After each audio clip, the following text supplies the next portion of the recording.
Thank you, Laura. And first of all, I would like to say I, for one person from the Arab and Muslim community, I pray for your safety and I pray for the success of the IDF and the Mossad in their mission to rid us of the Iranian regime, which has been wreaking havoc all over the region in Arab countries and causing a lot of sufferings to Arab countries under the flag of, or under the claim that they are doing this in fight for Islam or for Al-Aqsa mosque or for the Palestinian cause or all this nonsense. And actually, I'm not the only person. Many people in the Arab world today agree with that, and they understand that Iran is our real enemy. And it's not only the real enemy for Arabs, but also for the United States and for the whole Western world. Keeping all that in mind, we have also to understand that the positions of the Arab governments, Arab states, Arab leaders is a bit different. They cannot just go out and express this openly.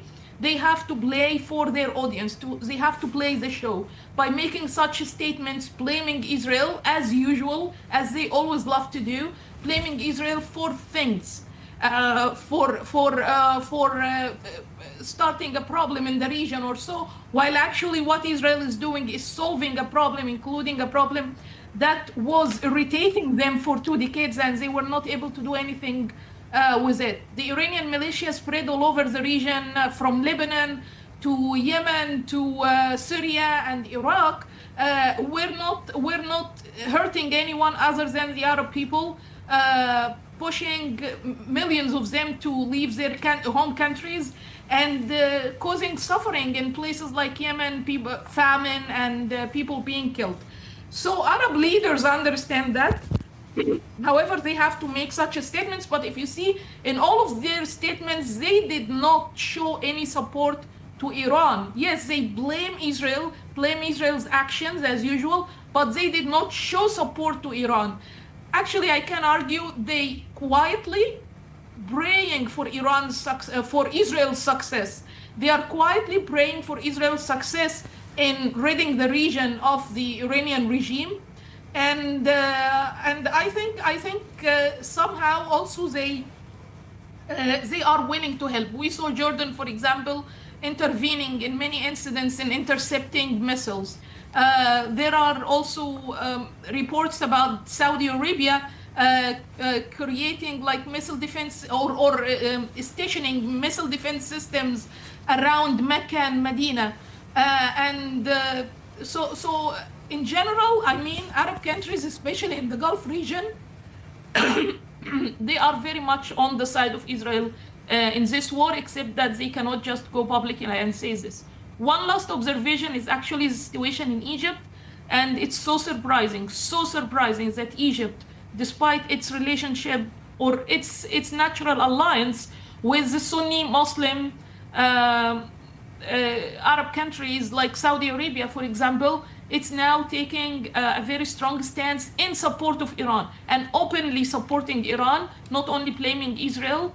And I think this has very much to do with the Qatar influence that we have been discussing on this show several times. The growing Qatar influence inside Egypt, and actually at the time Qatar is playing it like not making public statements. They are using Egypt. They've been pretty discreet. They've been pretty discreet this time around, haven't they, Dalia? Sorry to cut you off, Dalia. We're a bit short on time, but thank you very much. We appreciate it as always, Dalia Ziada. Thank you. Loay Al Shareef is a peace activist and an expert in Arab-Israeli relations. He joins us live from Abu Dhabi. Welcome, Loay. It's been a while. Good to have you back on the program. Just explain to us, Loay, why is the imagery of the Al-Aqsa mosque so important to the Shiite regime in Tehran? Well, first of all, good to be back, and I hope you're doing good, and I hope you're staying safe, and all the team in I-24 and all the people of Israel, inshallah, and the innocent people in Iran as well. So I explained that many times, Laura. Honestly, the Aqsa Mosque or the Temple Mount has no significance in the Shiite faith. By the way, the top scholars of the Shiite faith, the 12 imams, none of them visited Jerusalem. That tells you a lot if it was significant to the Shiites or not. Of course it's not. So, and I made so many posts about how many Shiites view that the mosques in Najaf or in Kufa are far more sacred than the one in Levant, all Levant, which includes Jerusalem. But of course, when the Iranian regime came to power after the revolution, the Islamic revolution, and they wanted to export this revolution, they looked at the map and they saw a big deterrence exists in the region, which is Israel. So how to defeat Israel? We have to hop on the Palestinian cause, hijack it, make some slogans here and there in order to defeat this deterrence. This is why it's actually are very supportive of eradicating Israel.